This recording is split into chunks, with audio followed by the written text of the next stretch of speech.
What is the difference between micro economics and macro economics. ठीक है, तो यहाँ पर हम लोग बहुत ही इंपॉर्टेंट क्वेश्चन है जो एग्जाम में आता है। ठीक है, इसको हम लोग समझेंगे। जब भी डिफरेंस बिटवीन आप लिखेंगे तो याद रखिएगा पहला कॉलम सीरियल नंबर होता है, फिर पॉइंट ऑफ डिफरेंस, फिर हेडिंग। जैसे यहाँ पे सीरियल नंबर 1 2 3 करके हम लोग देंगे, पॉइंट्स ऑफ डिफरेंस देंगे, micro economics and macro economics. ठीक है, इसको अच्छे से सुनिएगा और अच्छे से समझिएगा। सबसे पहला definition, microeconomics. It is a branch of economics that deals with the economic variables at an individual level, like the households, the firms, the consumer, etc.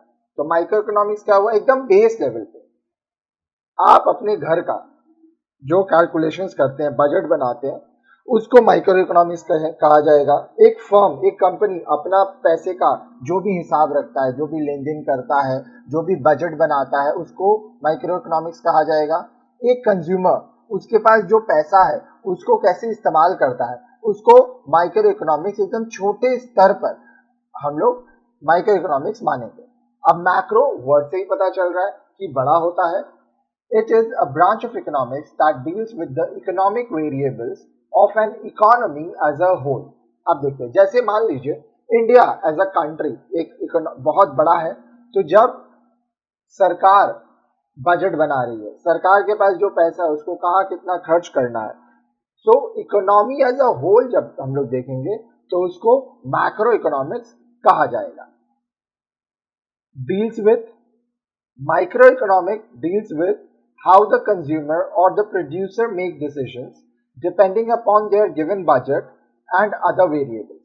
तो माइक्रोइकोनॉमिक्स क्योंकि इंडिविजुअल लेवल पे है, तो जो भी कंज्यूमर होता है, उपभोक्ता होता है, या जो भी प्रोड्यूसर होता है, ठीक है, वो ये डिसाइड करते हैं कि उनके पास जितना पैसा है और जो भी रिसोर्सेज है उसको वो कैसे इस्तेमाल करेंगे।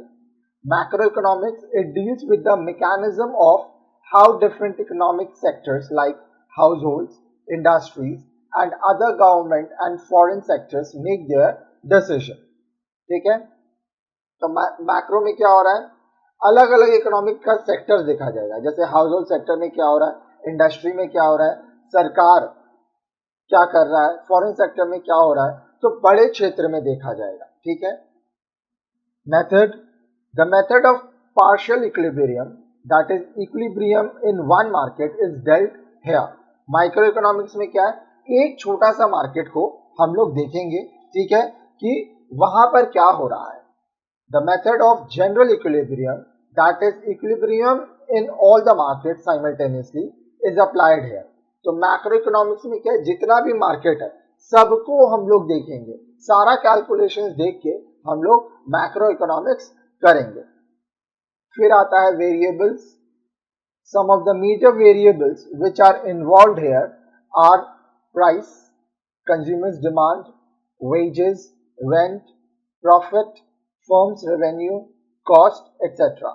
तो माइक्रो इकोनॉमिक्स के वेरिएबल्स में क्या क्या हम लोग देखेंगे, प्राइस क्या है, कंज्यूमर का डिमांड क्या है, वेजेस कितना दिया जा रहा है, रेंट कितना है, प्रॉफिट कितना हो रहा है, फर्म का कितना रेवेन्यू आ रहा है, कॉस्ट क्या लग रहा है, लेकिन ये छोटे स्तर पर होगा। ठीक है, मैक्रो इकोनॉमिक्स क्या देखेगा, the major variables involved here are aggregate demand, aggregate supply, inflation, unemployment, poverty, etc. क्योंकि मैक्रो इकोनॉमिक्स पूरा कंट्री एज अ होल को देखता है, तो वो ये देखेगा कि टोटल डिमांड देश में क्या है, टोटल सप्लाई क्या है, इन्फ्लेशन, इन्फ्लेशन का मतलब क्या होता है, जैसे मान लीजिए कोई सामान मान लीजिए आज कोई सामान 100 रुपए का मिलता है, तो आज से साल भर बाद, 2 साल, 5 साल बाद उसका दाम क्या होगा, ऑब्वियसली बढ़ जाएगा, तो उसको इन्फ्लेशन कहते हैं। ठीक है, फिर हम लोग अनएम्प्लॉयमेंट देखेंगे। देखिए, माइक्रो इकोनॉमिक्स में आप अपना सिर्फ घर का लेवल पे देख रहे हैं, ठीक है, लेकिन जब सरकार देखती है तो पूरे देश के लेवल पे देखती है, तो वहां पे बेरोजगारी कितना है ये भी देखना होगा, पोवर्टी, कितने लोग गरीबी की सीमा रेखा से नीचे है वो भी देखना होगा। ठीक है, theories. Various theory studies under this branches are theory of consumer behavior and demand, theory of producer behavior and supply, theory of price determination under different market conditions. Micro economics में क्या होगा, सबसे पहला हम लोग ये देखेंगे कि कंज्यूमर बिहेवियर क्या हो रहा है और डिमांड क्या हो रहा है। अलग अलग सिचुएशन में कंज्यूमर का बिहेवियर किस तरह से बदल रहा है, अलग अलग सिचुएशन में कंज्यूमर का डिमांड किस तरह से बदल रहा है।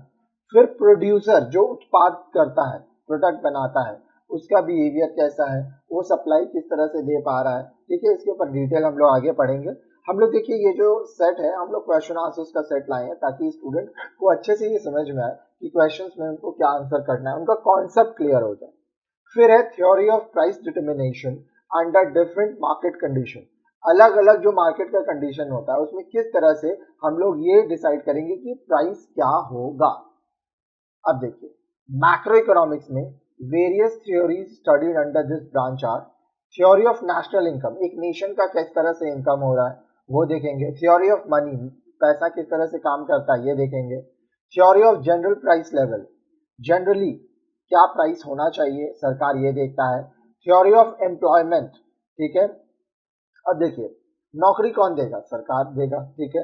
तो सरकार को ये सुनिश्चित करना पड़ता है, ये मेक श्योर करना पड़ता है कि किस तरह से वो लोगों को जॉब दे। अब देखिए जॉब ना सरकार कभी कभी डायरेक्टली नहीं देता, वो क्या करता है एम्प्लॉयमेंट अपॉर्चुनिटीज बनाता है, लोगों को लोन्स भी देता है ताकि लोग प्राइवेट सेक्टर में काम कर पाए, बिजनेस कर पाए और उससे एम्प्लॉयमेंट मिले, ठीक है। थ्योरी ऑफ इंटरनेशनल ट्रेड, अब देखिए विश्व के साथ लेन देन होता है तो ये सब कुछ सरकार देखता है मैक्रो इकोनॉमिक्स में। Popularization, micro economics is popularized by Alfred Marshall, microeconomics is popularized by Alfred Marshall, macroeconomics is popularized by Keynes, ठीक है।